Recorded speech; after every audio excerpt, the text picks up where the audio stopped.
Hi boys and girls, ladies and gentlemen, you're all watching. This is மக்களின் தளபதி, the untold history of நம்ம தளபதி. Bro எப்படி இருக்கீங்க? நல்லா இருக்கேன் ப்ரோ. நீங்க எப்படி இருக்கீங்க? நானும் சூப்பரா இருக்கேன். ஓகே.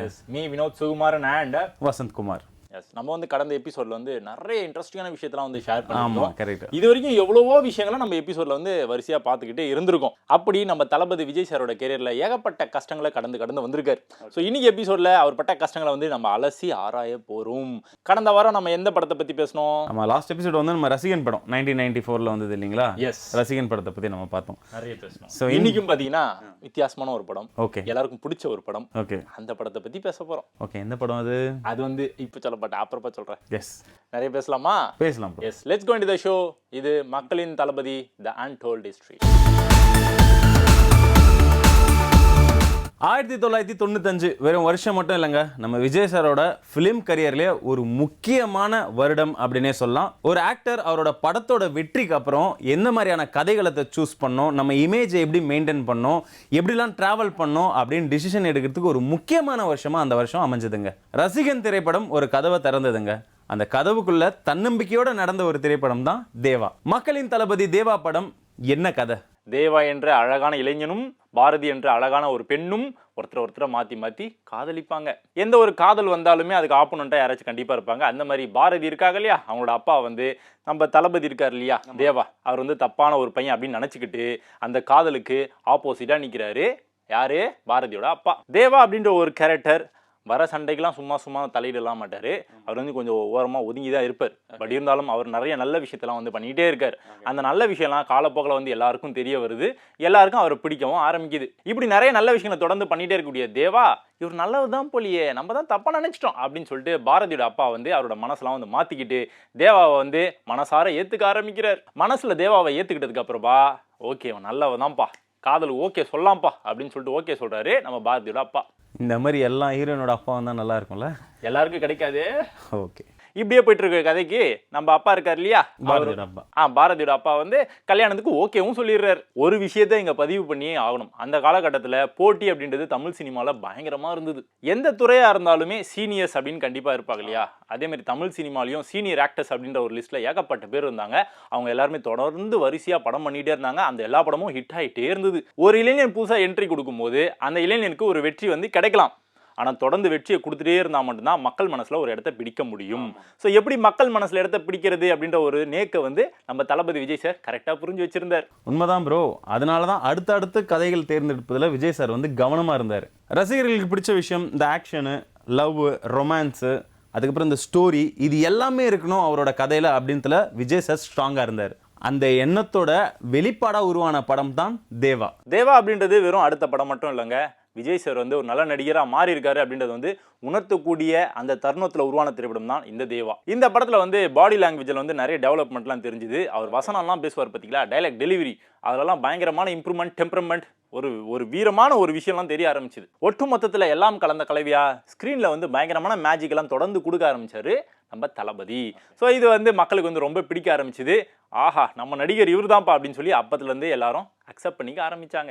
அந்த ஒரு மூமெண்ட்ல தான் நம்ம விஜய் சார் மற்ற யங் ஆக்டர்ஸ்லேருந்து டிஃபரன்ஷியேட் ஆகுறாரு, வித்தியாசப்படுறாரு ப்ரோ. பலர் ஒரு படம் வெற்றி அடைஞ்சிச்சுன்னா அதே மாதிரி கதைக்களம், அதே மாதிரி கேரக்டரில் ட்ராவல் பண்ணலாம் அப்படின்னு யோசிப்பாங்க. ஆனால் விஜய் சார் வந்து போன படம் மாதிரியே இந்த படமும் இருக்கக்கூடாது, அடுத்த படம் வேற மாதிரி இருக்கணும் அப்படின்ற விஷயத்துல தெளிவாக இருந்தாங்க.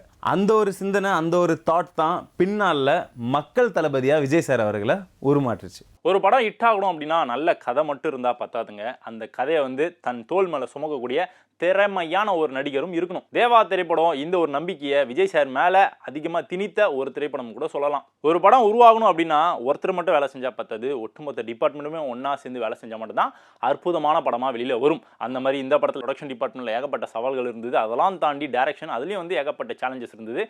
பட் இருந்தாலும் த ஒன் மேன் ஆர்மி நம்மளோட தளபதி இருக்கார் பார்த்தீங்களா, அவர் தோல் மேலே இந்த படத்தை அப்படியே சுமக்க ஆரம்பிச்சாரு நம்ம தளபதி. அதன் காரணமாக இந்த படம் இன்னும் வந்து பயங்கரமாக வந்து டாப்ல போக ஆரம்பிச்சது. ரசிகன் ஒரு தொடக்கம்னா தேவா ஒரு முன்னேற்றம். ஒரு நடிகன் தனக்குன்னு ஒரு தனி பாதையை உருவாக்கின அடுத்த லெவலோட அத்தியாயம் அப்படின்னே சொல்லலாம். அந்த படத்தோட பயணத்தை ஆதாரங்களோட திரையுலக பின்னணியோட விரிவாய்ப்பை நம்ம பார்க்கலாம். தேவா படம் எப்படி உருவாச்சு, இந்த திரைப்படத்துக்கு பின்னாடி இருந்த சிந்தனைகள் என்ன, டைரக்டர் எதுக்கு பர்டிகுலராக நம்ம தளபதி விஜய் சாரை இந்த படத்துக்காக சூஸ் பண்ணாரு, இந்த படத்துக்காக எக்ஸ்ட்ரா இந்த ஒரு இன்புட்லாம் கொடுக்கலாம் அப்படின்னு சொல்லி நம்ம தளபதி விஜய் எடுத்த ஸ்டெப்ஸ்லாம் என்ன. ரசிகன் திரைப்படம் ரசிகர்களுக்கு மத்தியில் ஒரு நல்ல நடிகர் இவரு அப்படின்னு ஒரு பேர் வந்து ரிசீவ் பண்ணி கொடுத்துச்சு. பட் இருந்தாலும் அந்த ஒரு வெற்றி மட்டும் தொடர்ந்து தன்னை வந்து சினிமா துறையில் தக்க வச்சுக்கிறதுக்கு பத்தாது. தொடர்ந்து வெற்றியை கொடுத்துக்கிட்டே இருக்கணும். அடுத்த படம், அடுத்த கதாபாத்திரம், அடுத்த வெற்றி, இப்படி எல்லா விஷயமே ஒன்னா சேர்ந்தா மட்டும்தான் ஒரு நடிகரோட பயணம் ஸ்டார்ட் ஆகும். இப்படிப்பட்ட தரமான ஒரு உறுதியை வந்து கிரியேட் பண்ணி கொடுக்க வந்த ஒரு திரைப்படம் தான் தேவா. 1995 வெளிவந்த தேவா படம் விஜய் சாரோட ஃபிலிம் கெரியர்லேயே ஒரு முக்கியமான படம், முக்கியமான இடத்த பிடிச்ச படம் அப்படின்னே சொல்லலாம். ஏன்னா ரசிகன் படத்தோட ரிலீஸுக்கு அப்புறம் விஜய் சார் மேலே ஃபேன்ஸ் வச்சாங்களா எக்ஸ்பெக்டேஷன், அது வேற லெவலில் இன்க்ரீஸ் ஆச்சுங்க. ஸோ ஃபேன்ஸோட எக்ஸ்பெக்டேஷனை பூர்த்தி பண்ணணும்னு சொல்லிட்டு நம்ம தளபதி ரொம்ப கவனமாகவே இந்த படத்தில் நடித்தாங்க. அந்த காலகட்டத்தில் ஒரு படத்தோட வெற்றி அப்படின்றது வெறும் வசூலை பொறுத்து மட்டும் இருக்காது. ஓகே, அந்த படம் எப்படிப்பட்ட கதை களத்தோட இறங்குது, அந்த படத்தில் என்ன மாதிரியான சாங்ஸ்லாம் இருக்குது, மக்களுக்கு பிடிச்சிருக்கா பிடிக்கலையா, அந்த சாங்ஸ்லாம் கேட்டு மக்களை வந்து தேட்டரில் வந்து கொண்டாடுறாங்களா, எந்திரிச்சு டான்ஸ் ஆடுறாங்களா, இந்த மாதிரி ஏகப்பட்ட விஷயங்களை ஒன்றா கலந்த கலவையாக ஒரு ஹிட்டை கொடுத்தா மட்டும்தான் மக்கள் மனசில் ஒரு இடத்தையே பிடிக்கும். இப்படி நம்ம தளபதி விஜய் சார் பண்ண டெலிவரிலாம் வந்து வேற லெவலில் இருந்துச்சு. ஸோ இப்படி தேவா படம் நம்ம விஜய் சாரோட கெரியரில் ரொம்ப பெரிய ஒரு பொறுப்பான ஒரு படமாக இருந்தது. ப்ரோ, ஒன்று நோட் பண்ணிங்கன்னா நல்லா தெரியும், ரசிகன் படத்தை விட விஜய் சாருக்கு தேவா படத்தில் அவரோட பாடி லாங்குவேஜில் இம்ப்ரூவ்மெண்ட் நல்லாவே கொடுத்துருப்பாங்க. எப்படி நடிக்கணும், எப்படி நடக்கணும், எப்படி டான்ஸ் பண்ணணும், எல்லாமே வந்து டிஃபரன்ஷியேட் பண்ணியிருப்பாங்க. ஒரு ப்ரொஃபஷனல் ஆக்டராக உருமாறின டைம் அப்படின்னே சொல்லலாம். விஜய் சாரோட கான்ஃபிடென்ஸு, ஸ்க்ரீனில் அவரோட ப்ரெசன்ஸு எல்லாமே வெளிப்பட ஆரம்பிச்சதுங்க. அது ரசிகர்களோட கவனத்தையும் பயங்கரமாக இழுத்துது. ஒவ்வொரு புது படத்தோட வாய்ப்பும் ஒரு நடிகருக்கு வந்து இன்னொரு பெரிய வாய்ப்பு தான் இல்லையா? ஸோ இப்படி வந்து நம்ம ரசிகன் திரைப்படத்து மூலமா வந்து மக்கள் மனசுல ஒரு இடத்த பிடிச்சாரு நம்ம தளபதி விஜய். பட் அதில் வந்து நல்ல ஹிட் ஆயிடுச்சு, படம் வந்து நல்ல ஒரு ரிசீவ், டாக் வந்து செம சூப்பராக இருக்கு, மக்களை நம்மளை வந்து ரசிக்க ஆரம்பிச்சிட்டாங்க அப்படின்னு சொல்லி நம்ம தளபதி விஜய் சார் கால் மேலே கால் போட்டு அப்படி ஓரமாலாம் உட்காரல. அடுத்த படம் எப்படி வெற்றியான ஒரு படமாக கொடுக்கணும், மக்களுக்கு எந்த படம் மாதிரி தொடர்ந்து வந்து கொடுத்தா மக்களுக்கு வந்து பிடிக்கும், இன்னும் வந்து எல்லா ஆடியன்ஸையும் எப்படிலாம் கவர் பண்ணலாம் அப்படின்னு சொல்லிட்டு பயங்கரமாக ஸ்கெட்ச் போட்டு நடித்த ஒரு திரைப்படம் தான் இந்த தேவா. ஒரு கலைஞனோட முக்கியமான குவாலிட்டி அப்படின்னு சொல்லலாம். என்னதான் வெற்றிலாம் பார்த்துட்டாலும் கற்றுக்கொள்வதை நிறுத்தக்கூடாது அப்படின்ட்டு நம்ம தளபதி அவர்கள் தெளிவாக இருந்தார். விஜய் சார் ஷூட்டிங் ஸ்பாட்டில் டைரக்டர்ஸோட ஆலோசனைகளை கவனமாக கேட்பாருங்க. சீனியர் ஆர்டிஸ்ட்லாம் இருப்பாங்களா, ஆக்டர்ஸ், அவங்களோட நடிப்பெல்லாம் அப்சர்வ் பண்ணுவாங்க நம்ம தளபதி அவர்கள். நம்ம பெர்ஃபார்ம் பண்ணும்போது இன்னும் பெட்டராக பண்ணலாமா, நம்ம காட்சிகள்லாம் வந்து பெட்டராக கொடுக்கலாமா அப்படின்ட்டு எக்ஸலண்ட்டாக பண்ணுவார். இந்த ஒரு டிசிப்ளின் தான் ப்ரோ அவரோட மிகப்பெரிய ஸ்ட்ரென்த்தாகவே மாறிடுச்சு. தேவா திரைப்படம் ஒரு விஷயத்தை தெளிவாக காமிச்சுது. மக்கள் மனசில் ஒரு இடத்த பிடிக்கணும் அப்படின்னா வெறும் படத்தோட வெற்றி மூலமாக மட்டுமே அதை வந்து பண்ண முடியாது. தொடர்ந்து பண்ணிகிட்டே இருக்கணும் அப்படின்னா தொடர்ந்து வெற்றிகளை கொடுத்துட்டே இருக்கணும், வித்தியாசமான விஷயங்களை வந்து எக்ஸ்பெரிமெண்ட் வந்து பண்ணிகிட்டே இருக்கணும் அப்படின்னு சொல்லி அழகாக பிளான் பண்ணி பண்ணார் நம்ம தளபதி விஜய். இப்படிப்பட்ட எண்ணத்தோட பிரதிபலிப்பு தான் அவரோட கதை தேர்விலையும் அவரோட நடிப்புலையும் வெளிப்பட்டுச்சு. ஒரு படங்களில் ஏற்படுற சிறிய முன்னேற்றம் தான் பல ஆண்டுகள் கழிச்சு அந்த நடிகருக்கு ஒரு மிகப்பெரிய வரலாற்றை உருவாக்குங்க. அப்படி தேவா திரைப்படம் நம்ம தளபதியோட வரலாற்றில் ஒரு முக்கியமான படிக்கட்டாக அமைஞ்சது. விஜய் சார் நடித்த ஒரு ஆரம்ப காலகட்டத்தில் ரிலீஸ் ஆன படத்துலையும் புதிய மாற்றங்கள் இருந்துச்சு. இப்படிப்பட்ட நம்பிக்கை எல்லாமே வர ஆரம்பிச்சதுனால நிறைய பட வாய்ப்புகளும் அவர் நோக்கி வர ஆரம்பிச்சது. தேவா படம் வெறும் ரிலீஸ் மட்டும் இல்லை ப்ரோ, ரசிகன் மூலம் கிடைத்த வெற்றியை நிலையான பயணமாக கொண்டு போன ஒரு முக்கியமான தருணம். அந்த டிராவலோட பின்னணியில் இன்னும் பயங்கர சுவாரஸ்யமான தகவல்லாம் இருக்கு. இந்த படத்தில் விஜய் சாரோட கேரக்டர் ஒன்று இருக்குது பார்த்தீங்களா, அதோட சிறப்பு. ஸோ அதன் விளைவாக மக்கள்கிட்ட வந்து நிறைய மாற்றங்கள்லாம் வந்து வர ஆரம்பிச்சுது. ஸோ மக்கள்கிட்ட இந்த படம் என்ன மாதிரியான தாக்கத்தெல்லாம் ஏற்படுத்துச்சு, இப்படி நிறைய விஷயங்கள்லாம் நடந்தது. அது எதையுமே அளக்கவே முடியாது. இப்படி ஒரு படத்துலையும் நம்ம தளபதி விஜய் சார் நிறைய மாற்றங்களை தொடர்ந்து கொடுத்துக்கிட்டே இருந்தார். இப்படி நிறைய வெற்றிகள் வந்துட்டே இருந்தாலும் தேவா திரைப்படம் மக்களால் மறுக்க முடியாத, மறக்க முடியாத தனித்துவமான ஒரு படமாக இருந்தது. நம்ம தேவா படம் பார்த்தா ஒன்று கிளியராக தெரியும் ப்ரோ, கேமரா முன்னாடி நம்ம தளபதி நிற்கிற விதம், அந்த ரொமான்ஸ் சீனில் அவங்க நடித்த விதம், ஆக்ஷன் சீனில் அவரோட ஸ்டண்ட் அந்த சீக்வன்ஸ் இருக்குது பார்த்தீங்களா, அதில் முன்னேற்றம் எல்லாமே வந்து பயங்கரமாக இருந்தது. நெக்ஸ்ட் லெவலான ஒரு ஆக்டராக நம்ம தளபதியை காட்டுச்சு அப்படின்னே சொல்லலாம். இவை அனைத்திலுமே முந்தைய படங்களை விட ஒரு மிகப்பெரிய முன்னேற்றம் இருந்தது. அது ஒரே நாளில் வந்து சேஞ்சஸ் இல்லைங்க, பல நாள் முயற்சிக்கு கிடைத்த வெற்றி. ஒரு படம் வெற்றி ஆயிடுச்சு அப்படின்னா எல்லாருமே வந்து போய் ரெஸ்ட் எடுப்பாங்க, பிக்னிக்லாம் போவாங்க, டூர்லாம் போவாங்க. ஆனால் நம்ம தளபதி விஜய் சார் அந்த மாதிரி விஷயத்தெல்லாம் பண்ணவே இல்லை. அடுத்தடுத்த பட வாய்ப்புகள் எப்படி வரும் அப்படின்னு சொல்லி ஏகப்பட்ட பயிற்சிகள்லாம் வந்து அமைஞ்சுது. முக்கியமாக ஒரு படம் வெற்றி அடைந்தால் ப்ரொடியூஸ் பண்ணுவாங்க. இப்படிப்பட்ட வெற்றி அவருக்கு வந்து கிடைச்சதுக்கு அப்புறமா, அதாவது ரசிகன் படத்தில் அவருக்கு வெற்றி கிடைச்சது பார்த்தீங்களா, ஸோ அதுக்கப்புறமா இன்னும் எப்படிப்பட்ட வெற்றிலாம் வந்து மக்கள்கிட்ட வந்து கொடுக்கலாம், இன்னும் என்ன மாதிரி வித்தியாசமான கேரக்டர்லாம் வந்து எடுத்து பண்ணலாம், இந்த உடல் லாங்குவேஜ்லாம் இருக்கும் இல்லையா, பாடி லாங்குவேஜ், அதெல்லாம் எப்படிலாம் வந்து சேஞ்சஸ் பண்ணலாம், எப்படிப்பட்ட கியூட்டான எக்ஸ்பிரஷன்லாம் காமிச்சா மக்களுக்கு பிடிக்கும், முக்கியமாக குட்டீஸுங்களுக்கு பிடிக்கும் அப்படின்னு சொல்லி ஏகப்பட்ட ஹோம்ஒர்க் அப்பயே பண்ண ஆரம்பிச்சிட்டாரு நம்ம தளபதி விஜய். ப்ரோ, இண்டஸ்ட்ரியில் ஒரு ஆக்டரை சஸ்டைனபிளாக ஒரே இடத்துல நிலையாக நிற்க வைக்கிறதுக்கு காரணம் எது தெரியுமா? ஒரு வெற்றி அடைஞ்சிட்டா அந்த வெற்றி தான் வந்து முழுமையான வெற்றி, வேற லெவலான வெற்றி அப்படியே ஸ்டாப் ஆகிடக்கூடாது, நம்ம இன்னும் ஹார்ட் ஒர்க் பண்ணோம் அப்படின்ட்டு எக்ஸாம்பிள் தான் நம்ம தளபதி அவர்கள். ஆனால் நம்ம விஜய் சார் பார்த்தீங்கன்னா ஒரு படத்துக்குமே அவரை ஒரு புதிய மாணவராக தான் அவர் பார்த்தாரு. அந்த ஒரு பணிவு தாங்க பின்னால் அவரோட மிகப்பெரிய ஸ்ட்ரென்த்தாகவே மாறிச்சு. தேவா படம் ரிலீஸ் ஆன டைமில் பப்ளிக் நடுவில் ஏகப்பட்ட டாக்ஸ் வந்து அப்படியே ஸ்ப்ரெட் ஆகிட்டு இருந்தது. அது என்ன டாக் தெரியுமா? இந்த நடிகர் நல்லா நடிக்கிறாரு, படத்துக்கு நிறைய டெவலப்மெண்ட்லாம் காட்டுறாரு அப்படின்னு சொல்லிட்டு நிறைய பேர் வந்து பாசிட்டிவாக பேச ஆரம்பிச்சாங்க.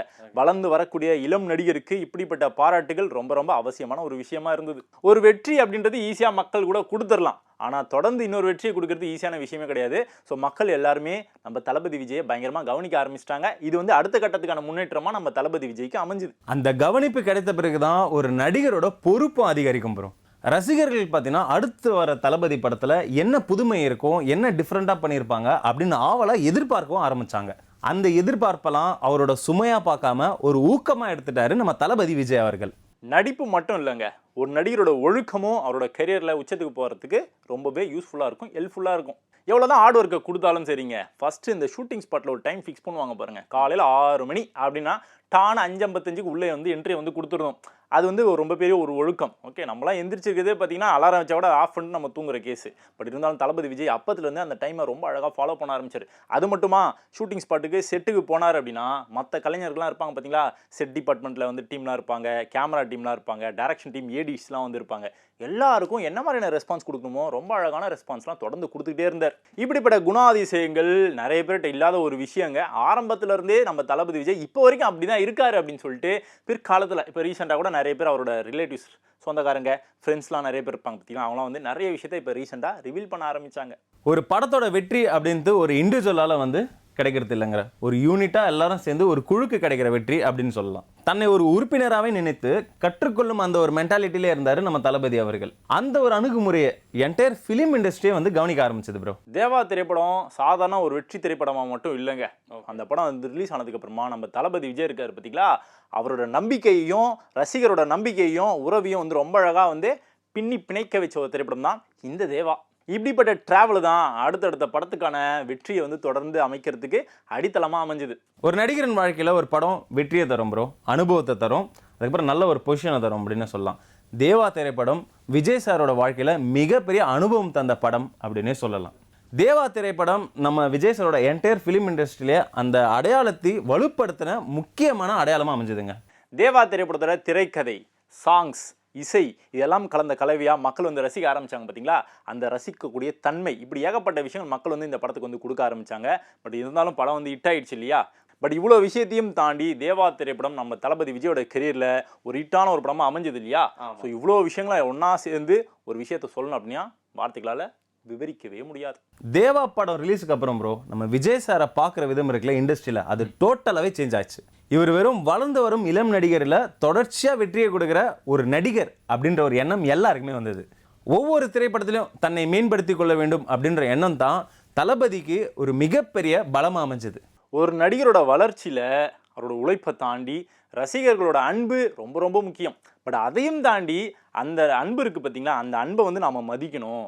அந்த அன்புக்கு நம்ம வந்து ரிட்டனாக நல்ல படங்களாக கொடுக்கணும், தொடர்ந்து சூப்பரான படமாக கொடுக்கணும் அப்படின்னு சொல்லிட்டு அந்த ரிட்டர்ன் கிஃப்ட்னு சொல்லுவாங்க பார்த்தீங்களா, அந்த மாதிரி பொறுப்பை உணர்ந்து ரொம்ப அழகாக தொடர்ந்து வந்து படங்களை கொடுக்க ஆரம்பிச்சாரு நம்ம தளபதி விஜய். இப்படிப்பட்ட கேரக்டர்லாம் இருந்ததன் காரணமாக அடுத்தடுத்த படத்தில் புதிய விஜயை ரசிகர்கள் கவனிக்க ஆரம்பித்தாங்க, பார்த்து ரசிக்க ஆரம்பித்தாங்க.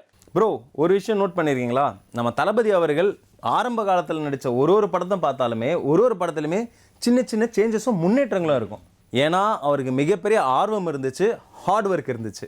நம்ம தளபதி விஜய் சார்கிட்ட இருந்த இந்த விஷயம் ரொம்ப அற்புதமான ஒரு விஷயம்னே சொல்லலாம். வெற்றி அப்படின்ற ஒரு விஷயத்தை இலக்காக வச்சுக்கலாம் நம்ம தளபதி விஜய் சார். முயற்சி அப்படின்ற ஒரு விஷயத்தை மட்டும்தான் இலக்காக வச்சு டிராவல் பண்ணிகிட்டே இருந்தார். தேவா திரைப்படம் நம்ம விஜய் சாரோட கரியரில் ஒரு அத்தியாயம் மட்டும் இல்லைங்க, ஒரு நம்பிக்கையின் ஆரம்பம் அப்படின்னே சொல்லலாம். ஒரு புதிய நம்பிக்கையோட தொடக்கம். என்டையர் இண்டஸ்ட்ரியும் ரசிகர்களும் இந்த இளைஞருக்கு சினிமாவில் தனி இடம் இருக்குது, அவர் ஒரு முத்திரையை படைப்பார்ப்பா அப்படின்னு நம்பிக்கை வந்த ஆரம்ப காலம் அது. 1995 விஜய் சாரோட கெரியரில் ரிலீஸ் ஆன படங்களில் நிறைய அனுபவங்கள் விஜய் சாருக்கு கிடைச்சிது, நிறைய பாடங்கள் விஜய் சாருக்கு கிடைச்சிது, நிறைய அத்தியாயங்கள் விஜய் சாருக்கு ஆரம்பமாக இருந்துச்சு. புதிய அனுபவமாக புதிய பாடமா புதிய படிக்கட்டுகளா விஜய் சாருக்கு அமைஞ்சுது 1995. அந்த வருஷத்துல தேவா திரைப்படம் ரொம்ப முக்கியமான ஒரு படிக்கட்டா இருந்தது அப்படின்னா டவுட்டே இல்லை. இப்படிப்பட்ட பயணத்தின் விளைவாக தான் தமிழ் திரையுலகத்துல ரொம்ப முக்கியமான நடிகரா சீனியருக்கும் ஈக்குவலா இந்த நடிகர் வந்து உருவாக்கி வைக்க ஆரம்பிச்ச காலகட்டம் தான் 1995. அது முக்கியமா தேவா திரைப்படம். ஆனால் ஒன்று ப்ரோ, அந்த பயணம் வந்து அதோட நிற்கல. அதே வருடம் 1995 விஜய் சார் இன்னொரு படம் நடிச்சாங்க. அது வந்து அவரோட நெக்ஸ்ட் லெவல் அப்படின்னே சொல்லலாம். இதே ஃபயர் அதுலேயும் இருந்தது. ஒரு வித்தியாசமான கதைக்களம், ஒரு புதிய கூட்டணி. அதுலேயும் தமிழ் சினிமாவில் இன்னொரு உச்ச நட்சத்திரம் முன்னணி நடிகரோட இணைந்து நடித்த திரைப்படம்ங்க அது. அதுதான் ராஜாவின் பார்வையிலே. ரசிகன் திரைப்படத்தோட வெற்றிக்கு அப்புறமா தேவா திரைப்படத்தின் மூலமா தன்னோட வளர்ச்சியை உறுதிப்படுத்திக்கிட்ட நம்ம விஜய் சார் அடுத்ததா முற்றிலும் மாறுபட்ட திரைப்படத்துல ஒரு புதிய சவாலை ஏத்துக்கிட்டார். அந்த திரைப்படம் தான் ராஜாவின் பார்வையிலே. இந்த திரைப்படம் ரசிகர்கள் மத்தியில் ஏற்படுத்திய தாக்கம் என்ன, ஸோ இந்த ராஜாவின் பார்வையில் எப்படிப்பட்ட விஷயத்தெல்லாம் மேஜிக்கலான விஷயத்தெல்லாம் நடந்துச்சு, சுவாரஸ்யமான விஷயத்தெல்லாம் அடுத்த எபிசோடில் நம்ம மக்களின் தளபதி தான் டோல் டிஸ்ட்ரி. ஸோ கண்டிப்பாக ஷோ பார்த்துருப்பீங்க, என்ஜாய் பண்ணிருப்பீங்கன்னு நினைக்கிறேன். இதே மாதிரி சூப்பரான எபிசோடில் சூப்பரான இன்ட்ரெஸ்டிங்கான இன்ஃபர்மேஷன்ஸோட திருப்பி டைம் டிராவல் பண்ணி போகிறதுக்கு அடுத்த எபிசோட உங்களை வந்து மீட் பண்ணுறோம். ஓகே, ஸோ திஸ் இஸ் மக்களின் தளபதி the untold history. Signing off Vinod Sukumar and Vasanth Kumar. Bye-bye. Bye-bye.